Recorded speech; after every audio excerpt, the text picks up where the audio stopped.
In this, the story of Entebbe is the story of our generation, of the modern day Maccabees. I want to start our story on Sunday morning, June 27th, 1976. A young couple, both of them children of survivors. It's the first time they're going to live the dream that their grandparents and great-grandparents could only dream of, and that is go to the Holy Land, go to Israel. And what happened? George and Renee Carfunkel left their infant daughter with their parents, who would babysit the daughter, and they were going to have a chance for the first time in their life to experience Israel. And they had a wonderful trip. On the way home, they're going to go to the famous European city, to Paris, on their way back to New York. And Sunday morning, they get to the airport. At Ben Gurion Airport in Tel Aviv, first you give your luggage. It has to go through inspection. The luggage passes, they've checked it, sent it through. And the Air France desk, he looks up, and unlike what had been written on their itinerary, unlike what they had scheduled with their travel agent, where there was going to be a direct flight, Air France flight 139 was going to go Sunday morning to Paris, and they would spend a couple of days in Paris and go home on Tuesday. What happened? There's going to be a stopover. Air France flight 139 is going to stop in Athens, and then from Athens go to Paris. George looks at Renee and he says, we're not going to Athens. Athens? It's the worst security of any airport in Europe. Athens is where the PFLP commandeered one of the flights that was blown up in Jordan in 1970. The woman behind the counter says, look, mister, you don't want to go on this flight. You want a direct flight to Paris? It's going to wait till, you have to wait till Monday night. And I'll tell you this, your cargo, your luggage is already in the cargo hold. We can't take that out once it's been sent through. Your luggage is going to Paris. They look at each other. What are they going to do? What choice do they have? They go on the flight. Air France flight 139 takes off from Tel Aviv to Athens. Nice, smooth, quick flight. They land. 58 new passengers get on Air France flight 139. We're interested in 4 of them. 2 of these passengers, Brigitte Kuhlmann and Wilfried Bös. They're members of the infamous Baader-Meinhof gang. The Baader-Meinhof gang that has the affection of the progressive liberal community in Germany. They're anti-capitalist, they're anti-establishment. They've partnered with international terror organizations across the world, the Jackal, the Popular Front for the Liberation of Palestine. They're bad news. So these 2 get on the plane. Who else gets on the plane? 2 Palestinians, members of the Popular Front for the Liberation of Palestine. They get on in Bahrain. In Bahrain, there's no security. They literally get on the plane. They have grenades in their hand luggage. They have guns on them. And in Bahrain, they were able to get on, fly to Athens. When they get to Athens, the 2 Palestinians, there's no inter-airport security. They go from the gate where they landed from Bahrain to the Air France flight 139 gate. And there, after boarding the plane, they share their weaponry with their 2 comrades, the 2 West Germans. As the plane takes off from Athens on its way to Paris, what happens? After it hits altitude, flying altitude, they rush the cockpit. They rush the cockpit and commandeer the plane. The plane goes on radio silence, which is a bad sign. That's one of 2 things. That means either the plane has crashed or it's been commandeered by terrorists. The first time George in his life sees a gun is when Brigitte Kuhlmann, who was the most vicious of the terrorists, she takes her gun, slams it in his chest, and says, "Get out of the seat!"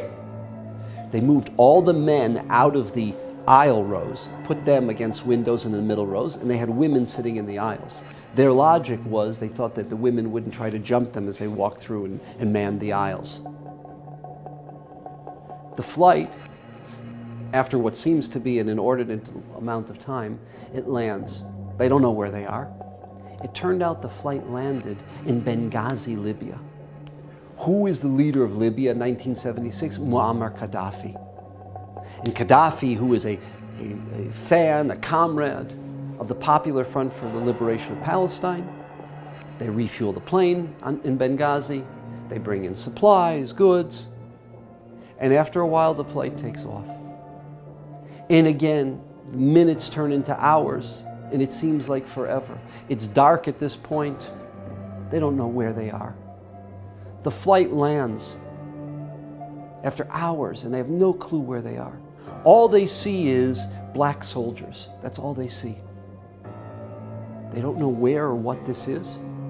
Before they're allowed to get off the plane, everyone must give their passports, their identification cards, everyone. When they get off the plane, they find out. They're in Kampala, Uganda. Kampala is the capital of Uganda. They are in what's turned out to be the old terminal of the Entebbe airport of Kampala, Uganda. Who were these soldiers? The Ugandan army. 3 more Palestinians join the 4 of them, and they have what will turn out to be 100 Ugandan soldiers as well. A selection is made. We're 30 years since Auschwitz, and it's the very Germans, Wilfried Burrs and Brigitte Kuhlmann, that make a selection. 150-some passengers are put into one part of the terminal. 89 passengers who have Israeli passports are selected out, together with 4 others, George and Renee, and 2 young men who are conspicuously looking Jews, not because they have Israeli passports, but there's a yarmulke on their head. It is now already Monday a.m. The world finds out what has happened to Air France Flight 139. This joint mission of the PFLP and Baader Meinhof wants $5 million cash American and 53 of their comrades in arms. The deadline is noon, Thursday, July 1st. In the event that the 53 comrades in arms are not emancipated, we will start shooting the hostages. And what happens? The world is focused on Israel. 2 pieces of background. In Israel, there are 3 names we have to know. The Prime Minister, the first time that he served as Prime Minister, Yitzhak Rabin. The Defense Minister, Shimon Peres. And number 3, Mata Gur. General Mata Gur of 6-Day War fame. He is the head of the IDF. Why Uganda? How in the world did the PFLP choose Uganda? Idi Amin Dada, one of the 20th century's worst, most heinous butchers. This man murdered 300,000 black Ugandans, 300,000 of his countrymen. This is a sick, heinous individual. Uganda, like many black African countries, was supported already from the 1950s by Israel. What happened? In 1972, with the OPEC oil Arab embargo, the black African nations, many of them, had the choice. We'll provide oil if you throw the Zionists out. Idi Amin was not only provided Arab oil, but was provided Russian MiGs to have an air force and Russian weaponry through the Arabs. He threw Israel out. Israel, in its young history from 1948 through 1976, had never, ever negotiated with terrorists. The policy is we don't negotiate with terrorists. We had nothing, no plan that's going to work. What are we going to do? The Labor cabinet, which is meeting around the clock, and they call in the opposition leader, Menachem Begin. Menachem Begin, who is the leader of the Cherut party, which is today the Likud party. They call him in, and they decide for the first time in Israel's history, they're going to negotiate with terrorists. There is no credible military plan, and they decide to negotiate. Rabin turns to Begin. He said, look, we don't have another option. The world will hold us responsible for the lives of 260 people. Menachem Begin said the following: irrespective of whether I agree or disagree with you, Not today and not in 10 years from now will you see me or any of our party backstabbing you. And we're backing you. This is not a time for partisan politics. And they announced that they would negotiate. The next day, Wednesday, June 31st, the cover of the New York Post. And anyone who knows the New York Post, only they can do this. And big, black, bold letters, Israel surrenders. Israel surrenders. The last holdout, the last bastion that would not negotiate with terrorists is now capitulated. As a function of this, Idi Amin and the terrorists do the following. They tell Air France, fly in another plane. All of the other passengers were sent on that plane to Paris. The 93 Jews, and one of the heroes of this story, he's still alive, he's 92 years old today. He was the pilot of the Air France flight.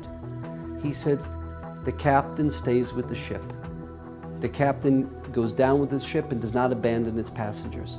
Not that all the crew agreed with that, but he insisted that the crew, all 12 of them, stay with until every last hostage is released. So there's now 105.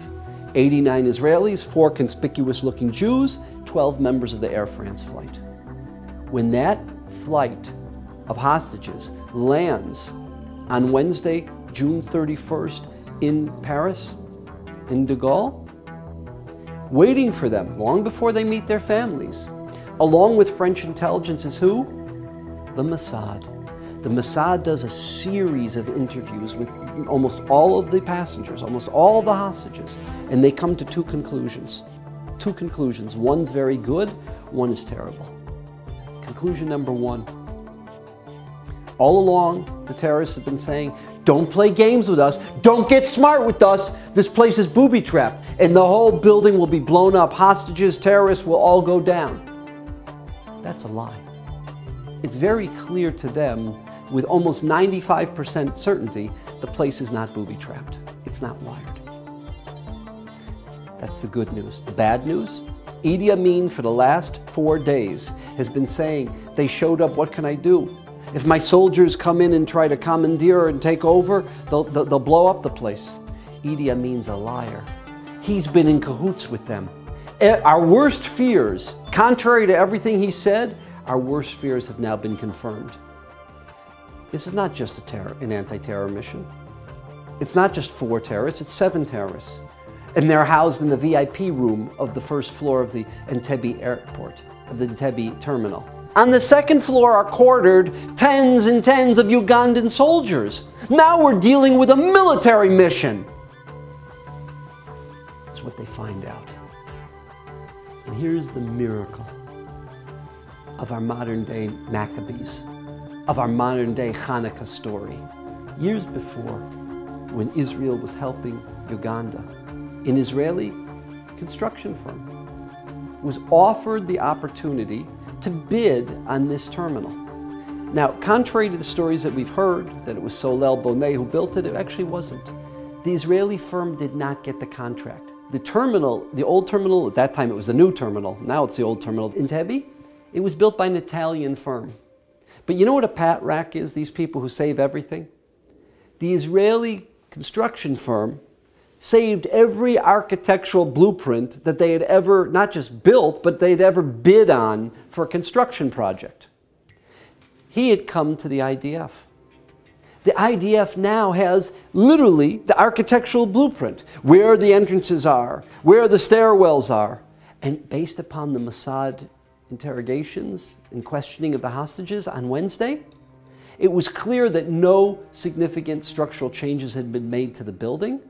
They know where the hostages are being held. They can create a Hollywood set, and they can do a practice run. Now they have a chance of a military mission. What else did they find from the hostages? Every time Idi Amin had come, he had come in a black stretch Mercedes limousine with a Ugandan flag, followed by 2 Range Rovers. The surprise will be, they'll think it's Idi Amin coming. That's how we'll do the element of surprise. One little problem. In the whole state of Israel, there was not one black stretch Mercedes limousine.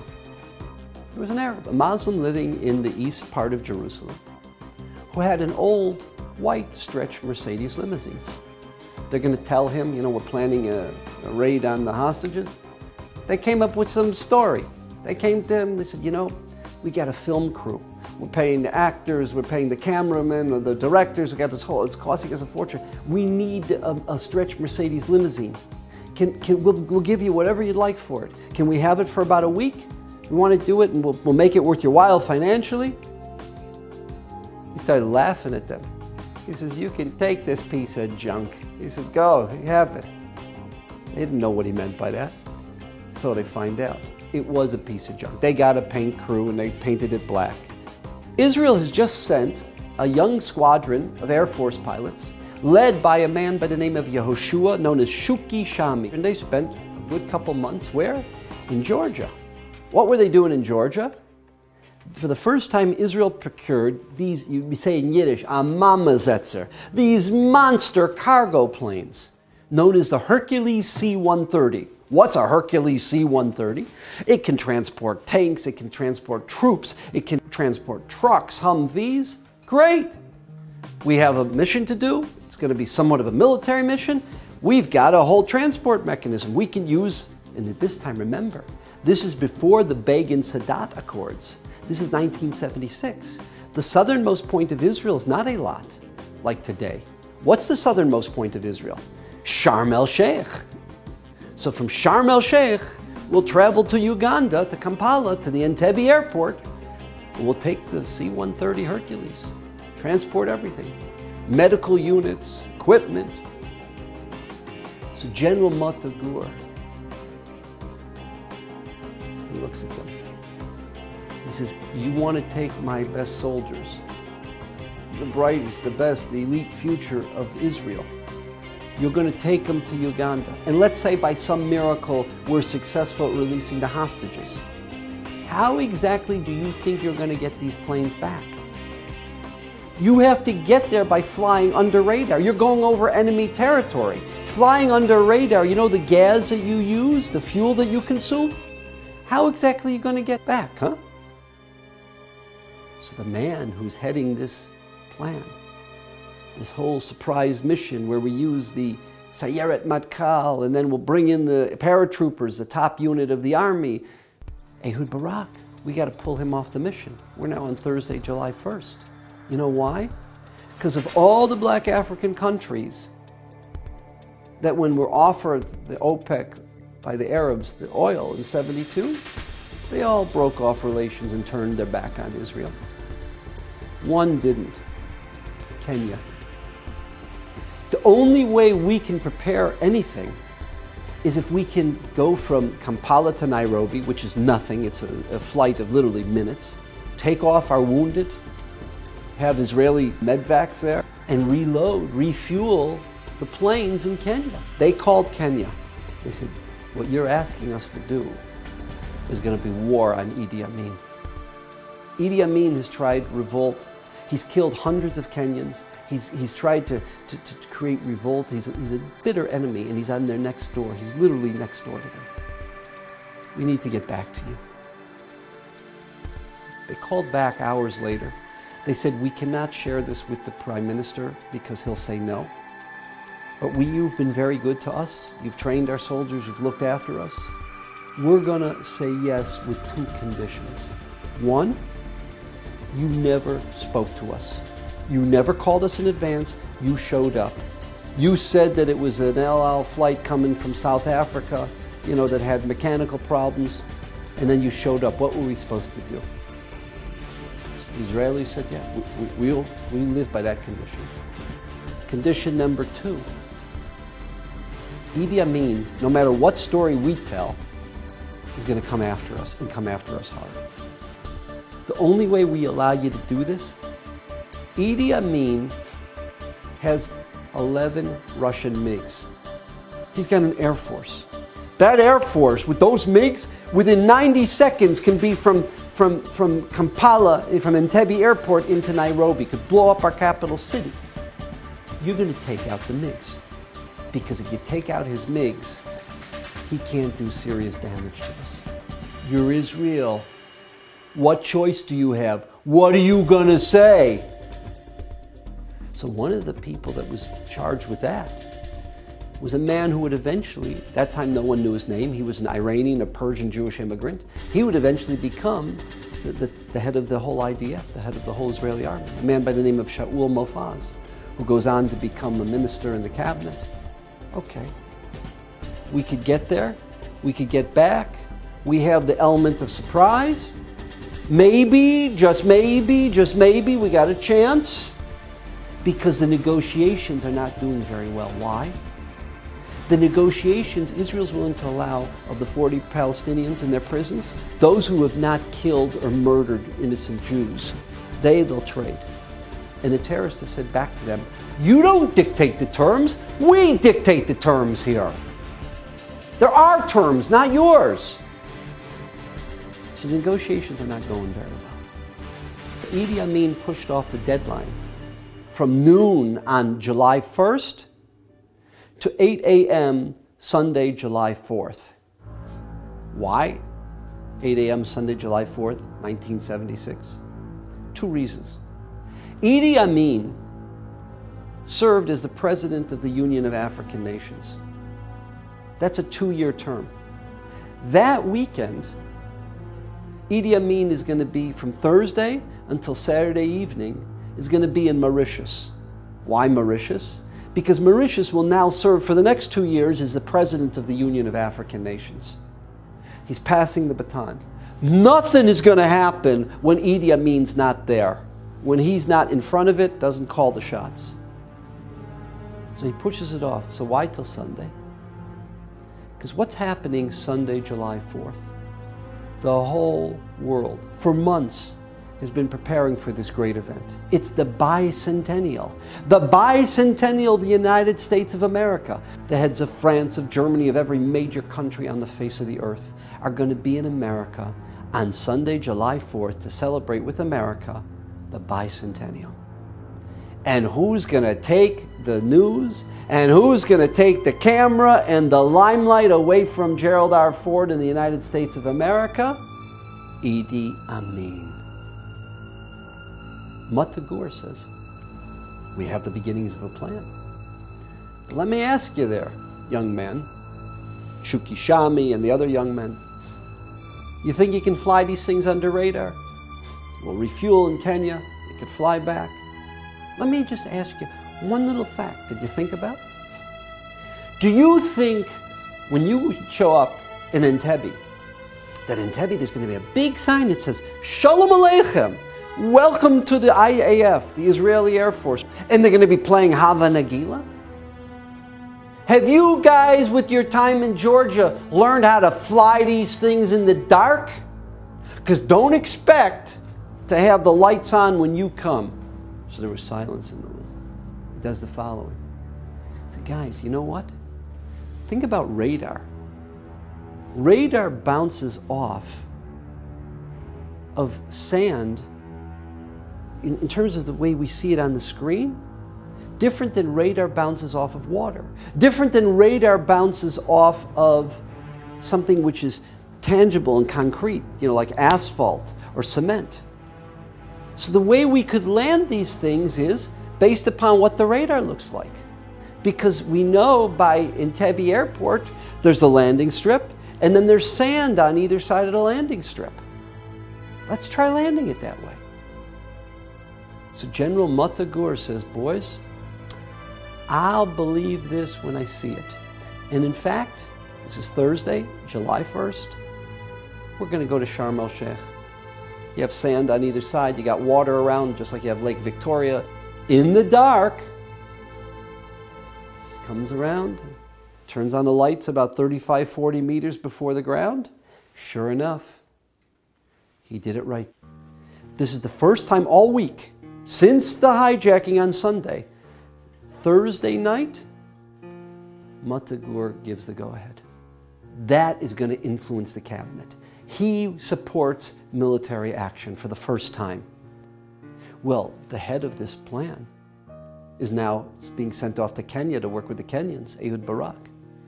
Who's going to replace him? A man who's a good friend of his. Person who's about to actually finish his tour of duty in the IDF. He's living with a girlfriend by the name of Buria. When he finishes his tour of duty, they're going to announce they're going to be engaged and married that year. This man, his name, this 29-year-old, is not known to anyone in the world. It's a classified name. But his father is a famous academician. His father, Ben-Sion Netanyahu, is the world's preeminent historian on the story of the Inquisition of Spanish Jewry. When Professor Netanyahu was a visiting professor at Harvard, his son, his oldest son, this young man, Yonatan, got a degree there. He finished his first tour of duty in the army, and he applied, was accepted, got a degree, an undergraduate degree in philosophy. Other times when Professor Netanyahu had been a visiting professor in America, his second son, his middle son, Bibi or Benjamin, applied, got a degree in engineering at MIT. So Yoni is called up from the Negev, presented the plans, and now he is going to run this mission. They prepare all day Friday, and on Friday night they do a practice run. The practice run is an abysmal, terrible debacle. It's a failure! If there's 25 or more soldiers or hostages that die, it will have been a failure. And it will be the end of the Rabin-Peres government. They send the members of Sayeret Matkal, the elite anti-terror forces, they send them to bed Friday night. And Yoni Netanyahu and the squad commanders, they sit almost all night and they tweak it. They are confident, they are optimistic that they can do certain things that didn't go well the night before. On Friday, one of the hostages, a 73-year-old woman by the name of Dora Bloch, who was traveling with her son, Ilan Hartuv, through Paris to London to attend the wedding of her other son. She chokes on Friday, July 2nd, on a piece of meat. The Ugandans who are there servicing them, we can't get this out. We got to get her to the hospital, even though she's barely breathing, but we can't leave her path blocked. They take her immediately to the hospital. In the hospital, they're able to dislodge the piece of meat. She's okay. On Saturday, July 3rd, she should be released from the hospital and sent back to the airport to join the other hostages. The Ugandan health minister doctors her papers. He hates Idi Amin. He's scared to death of Idi Amin, but he says, I'm not sending her back to get her killed tomorrow. Let's keep her in the hospital and let's protect her. And that was his goal. And he kept her in the hospital. It's now Shabbos, Saturday, July 3rd. The only way this mission takes place is if they leave central Israel, when? By 11:30. Because they have to get to Sharm el-Sheikh, they have to get the C-130 Hercules refueled, loaded up, and they have to take off no later than 3:30 from Sharm el-Sheikh. Why? Because they're flying under radar. They're not going to go on a direct route. They're not flying over Egypt or Libya where they could be shot down. They're going to take the Yam Suf, the Red Sea, and then they're going to go through Eritrea because they think Eritrea, of all the countries that don't have relations with Israel, probably has the weakest anti-planes, surface-to-air missiles. They're going to take a circuitous route that they think is a safer route because they're literally dead ducks. They're flying 100 meters over the ground under radar. Intelligence has it.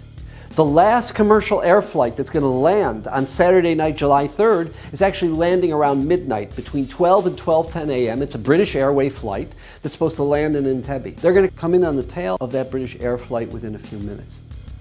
Hopefully the lights will be on. They won't have to try to land it in the dark. But that can only happen if they leave Sharm el-Sheikh by when? By 3:30 Shabbos or Saturday afternoon, July 3rd. The four planes took different routes. They didn't fly together because there are Russian ships in the Mediterranean. They don't want to even let the Russians are always trying to do intelligence on Israel. They don't want them to get the sense that there's like a whole squadron, that there's a mission. So the four planes took all different routes. They were flying under radar through Israel. And there was such friction and turbulence. One of the guys, they even tried giving him IV fluid. He couldn't. They had to take him off. They took a guy from the fourth plane, put him on the first plane. He's going to be in Yoni with the car. They're going to have to train him on the way to Uganda, what his role is and what his job is going to be. They take off 3:30. The security cabinet has not approved this mission. They're on radio silence. It's going to have to be a code word, one word. You know when the security cabinet finally approves this thing? 5:30 p.m. 2 hours after they've taken off from Sharm el-Sheikh, they get the code word that it's a go. Yitzhak Rabin asked Menachem Begin, the opposition leader, the head of the Cheirut, to stay in Tel Aviv all Shabbat. Why? He said, we don't know, but if we have to make a decision, we need your consent, we need your support.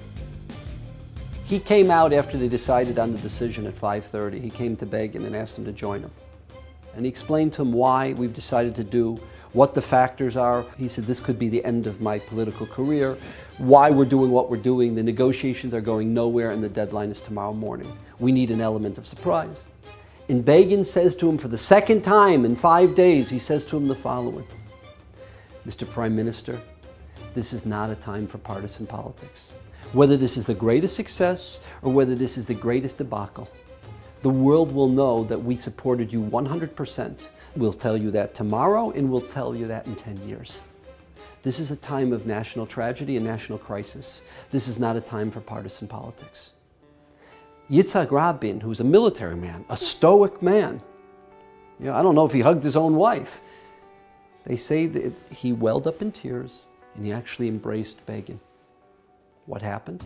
Starting to come towards Uganda, which requires, as they flew through Kenya, which was friendly territory, they have to fly over Lake Victoria, and then after Lake Victoria, land into Kampala, into the Entebbe airport.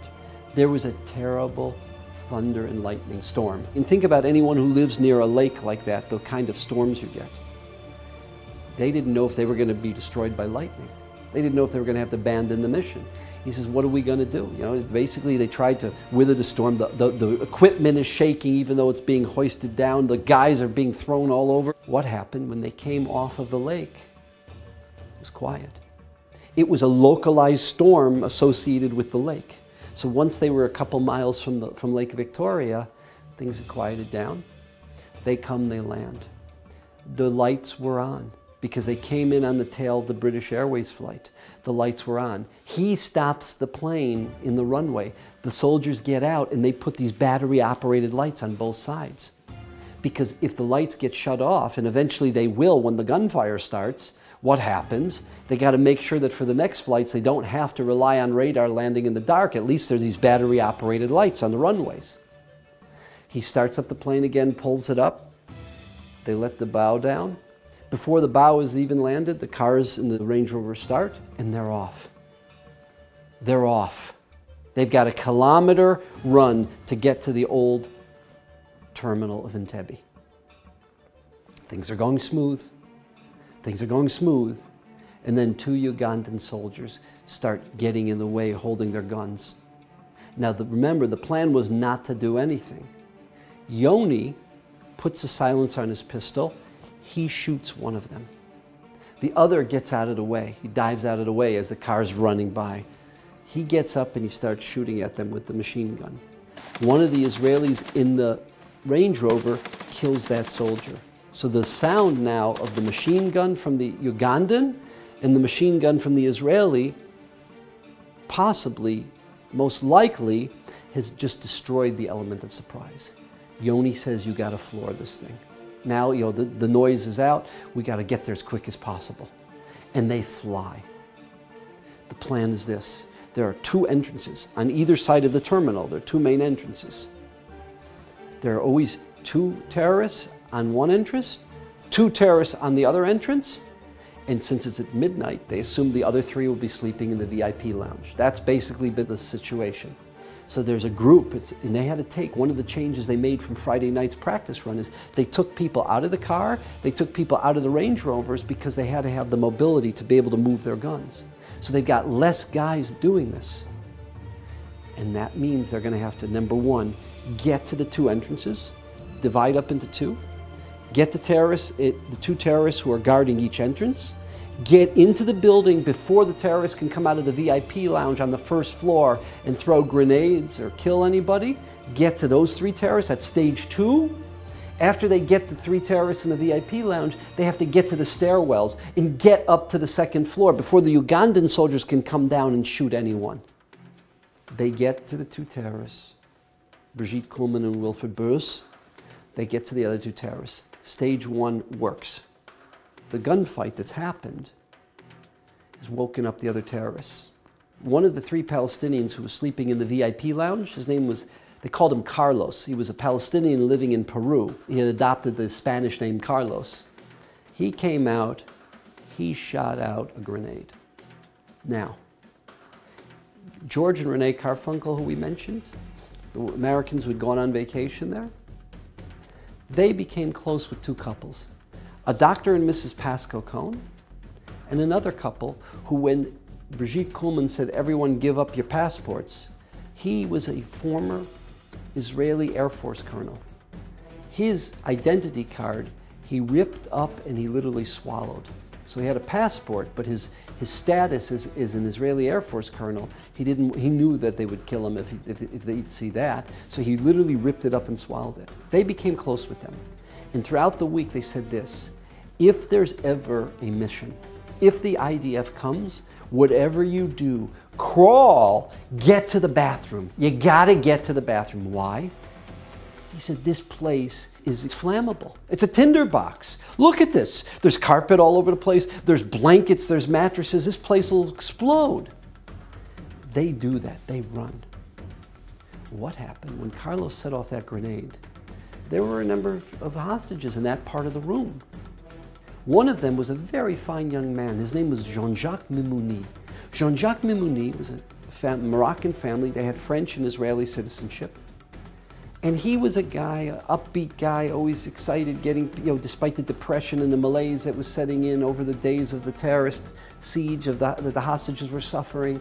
He would feed them, he wouldn't eat first, he would always feed others, one of the volunteers to feed the other passengers. He would always joke with them and get them, and tell them you gotta have hope. Well, he's on fire, and there are a couple of girls next to him, these young women, they're on fire. Now the Israelis came in after they killed the 4 terrorists, and with the bullhorns they're saying what? Stay down, this is the IDF, everyone stay down, do not move. What choice did he have? He's burning up. He's got dark pigmentation, he's a Moroccan. He's running at them. He takes 7 bullets to the chest. He's killed by friendly fire. And when they did a post-mortem, when they analyzed every step of what happened, they said, had we done this again, we would have done the same thing. We told everyone to get down. He's running at us. They didn't realize he's running because he was on fire. He's running at us. They shot him. Ida Borachovich was a Russian family who had, the last years of the Brezhnev regime of the USSR, Leonid Brezhnev had allowed certain prisoners of silence. Remember, Elie Wiesel referred to the Russian Jews, the Soviet Jews, as the prisoners of silence.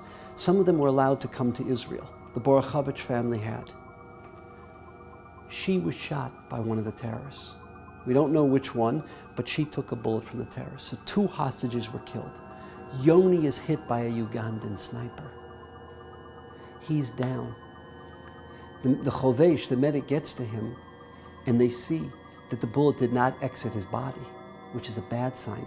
That means the bullet has ripped up his internal organs. They feel it's a matter of time that he must have taken a terrible, he's not responding.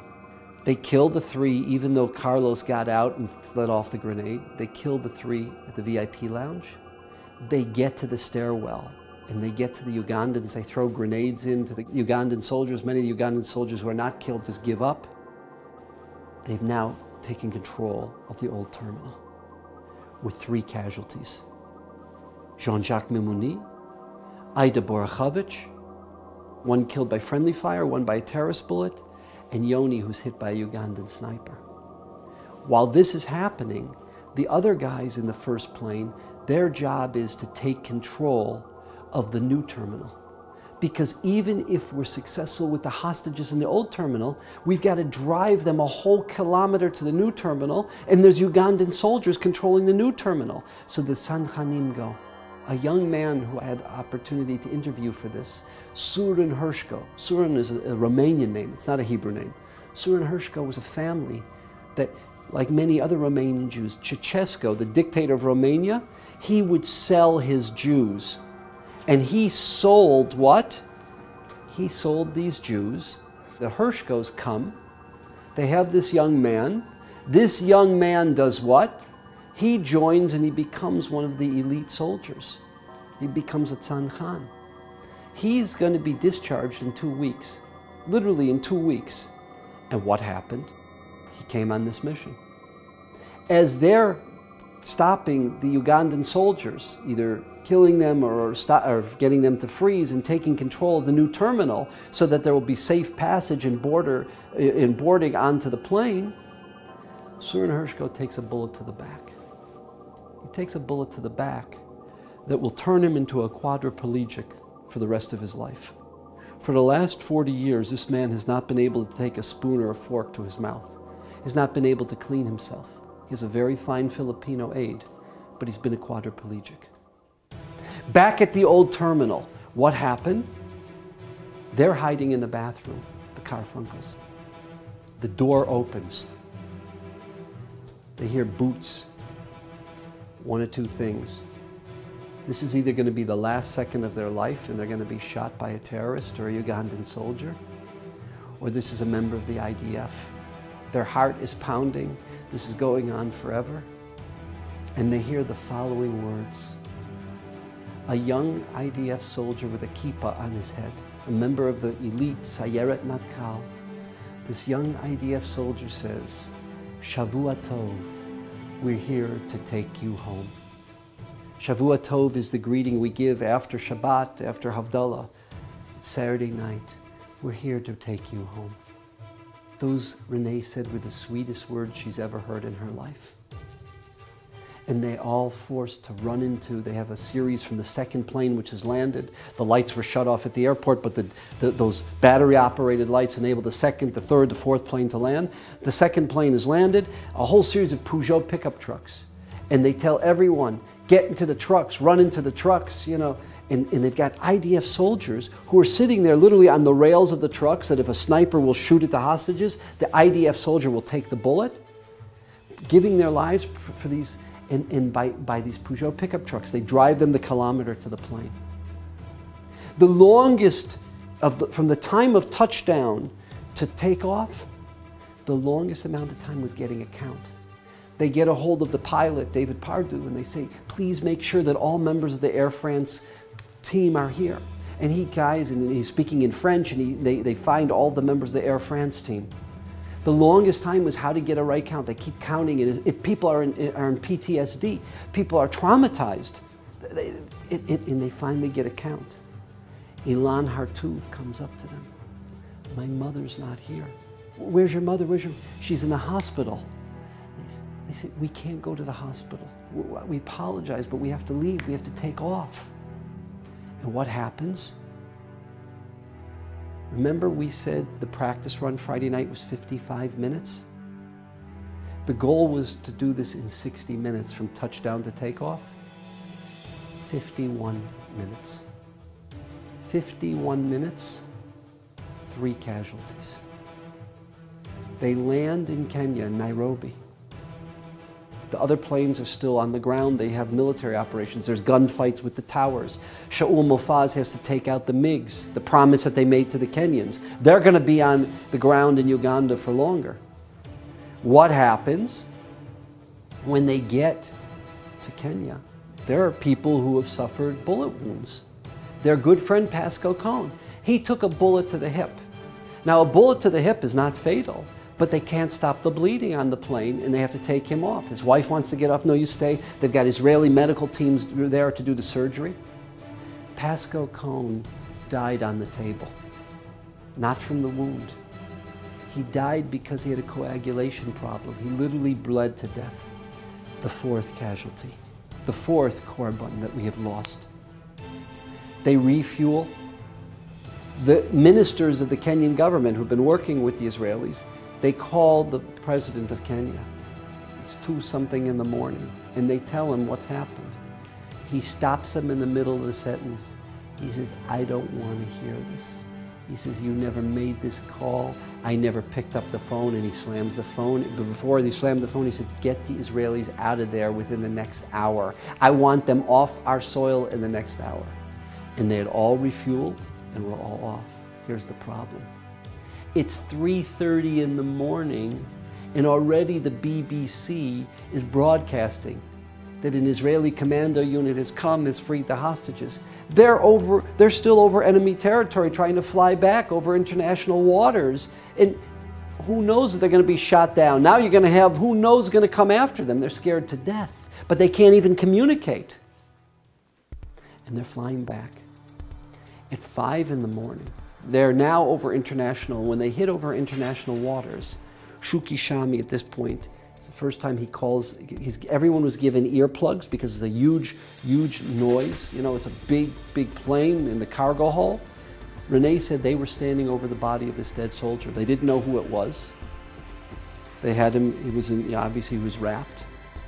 All they knew was that he must have been very important, because here was this euphoric miracle mission with such success, and all the soldiers were crying, just standing there, these brave young men with tears in their eyes, looking at the wrapped body of this man who they didn't know if was he their mentor, was he a father figure, was he their friend?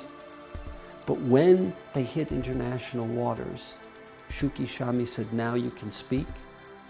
And the Israeli soldiers at that point broke out, when they were allowed to speak, in the song Am Yisrael Chai. Yitzhak Rabin at 5 a.m. gets on the phone. He says, "President Ford, I'm sure you've heard rumors. I know it's being broadcast. I should be the first one to tell you, and I apologize. We don't even know if they'll make it home safe. We think they'll make it home safe. They're over international waters. They're flying over the Red Sea now. We don't know how many casualties. We know that there have been relatively few. But I want to tell you what happened." And it's 10 p.m. in Washington. President Ford responds to the Prime Minister. "Mr. Prime Minister, I want to thank you. You have given the United States of America the greatest birthday present we could have ever asked for." What does that mean? You have given the United States of America the greatest birthday present we could have ever asked for. Because until that point, as of Wednesday, the world had now buckled. The world had capitulated to terror. No longer would the airways be safe to fly. Terror would control the world. And by Israel stopping this, and by Israel taking action, there were quarters in the world that could stand up, and terror could not stop. What happened? The plane lands at Tel Nof. 3 men are there as the hull comes down from the C-130. Prime Minister Yitzhak Rabin, Defense Minister Shimon Peres, and Chief of the IDF, Mota Gur. Some of the people barely had clothing on. Some of them were wrapped in sheets because they had been sleeping, you know. Renee didn't have shoes. A young IDF soldier, a young woman, comes and gives her sandals to her. And they make the following speech, a short speech. And they ask for one thing at the end of the speech. "Please, we beg of you, for sure not to the press, not even to your families. Don't tell them what kind of soldiers, how many soldiers, what kind of equipment, what kind of planes, what kind of this, what kind of that. Please don't share this. If God forbid, we ever have a hostage situation again, we don't want the terrorists, we don't want the murderers knowing what methods we use and how we employ them." Well, you tell a bunch of Jews to keep a secret. Within 9 months of that, you had 3 major movies. Every Jew remembers where they were in 1976 on July 4th when they first heard that the hostages were saved. Every Jew knows where they were. When the Maccabees, 2,200 years from the time of the Hanukkah story, once again, we had our own Hanukkah story. The next morning, George and Renee land in JFK, and a ton of American Jews are there to greet them. Both sets of parents with their baby they had left. And his father, George's father, who was an educator, had suffered under the Nazis, had suffered under the communists, had gotten out in 1956. He quoted the famous verse from Psalm 53. When King David says, at that time he wasn't yet King David, "Podeh b'shalom nashi mikrav, ki rabim hayu imadi." My life has been redeemed. I've been saved in peace. Why? Not because of my own merit, not because of anything great that I've done. Ki rabim hayu imadi. Because the masses were there for me. The whole Jewish world was one family this week, crying and praying and beseeching on your behalf. That's why I'm here, able to touch and kiss and hug my flesh and blood, my own son again. And that morning, Monday morning, there was a special session of cabinet. The Knesset, the Israeli Knesset met. And Prime Minister Rabin, not a man of many words, a military man, stoic, got up and made a small speech to a standing ovation. And afterwards, he invited the opposition leader, Menachem Begin, to speak. And Menachem Begin framed the story of the modern day Maccabees in something which is probably one of the most famous Jewish speeches of the 20th century. Not since the Six-Day War has our nation known such a profound sense of unity, of achdut. We shared a common anxiety and a sense of fraternal love for our people, emanating from the resolve to rescue our brothers and sisters in peril. Ulai, perhaps it was because of this unity, this achdut, that we found within ourselves the capacity to mount such a momentous operation. A rescue mission, unprecedented in gallantry and daring. And then he announced to the world, the first time ever, the name Yonatan Netanyahu. His father, Yoni's father, was a good friend of Menachem Begin. Philosophically, they saw the world together. They were both Talmidim, students of Jabotinsky. So this death hit him personally. And he talked about the gallantry of the soldiers and what they did in the daring, risking their lives multiple times on this mission to save people halfway across the world that they'd never met. And he made the equation between the Maccabees, the Hashmonaim, the Maccabees of Hanukkah. Not for 2,200 years had God given us the blessing that we could defend ourselves. For 2,200 years, we were under the control of the Romans, the Germans, the Ukrainians, the Poles, whoever it was. We were always at the whim. We're always at the mercy of someone else. And in this generation, the miracle that we live in, we were allowed to protect ourselves, to look after ourselves by God. And he spoke about that. And he referred to them as Hashmonaim, the Maccabees risen anew. And then he turned to the Prime Minister. You and I, Mr. Prime Minister, we belong to different political factions. Our hashkafat olam, our outlook on the world, they differ one from another. But not today. On this day, Mr. Prime Minister, I salute you. I salute you. And I salute the Defense Minister, Mr. Perez, and General Matagur, and every member of the Labor Security Cabinet who was involved in the most difficult decision that a nation's leaders can possibly make. But you, Mr. Prime Minister, you are the leader of a team. And I know something about what it means to be the leader of a team. And that while every one of your colleagues has a share in the decision-making responsibility of the nation, upon your shoulders rests an extra morsel. And who can ever weigh the amount? Who can ever measure the weight of that extra morsel? 30 years ago, it was the Germans who made the selektia at the docks of Auschwitz when the trains came in, with Dr. Mengele and the other German doctors, when a finger to the right had condemned Jewish men, women, and children to death. Then there had been no one to save them. Now we declare for all to hear, never again. Our generation has taken a solemn oath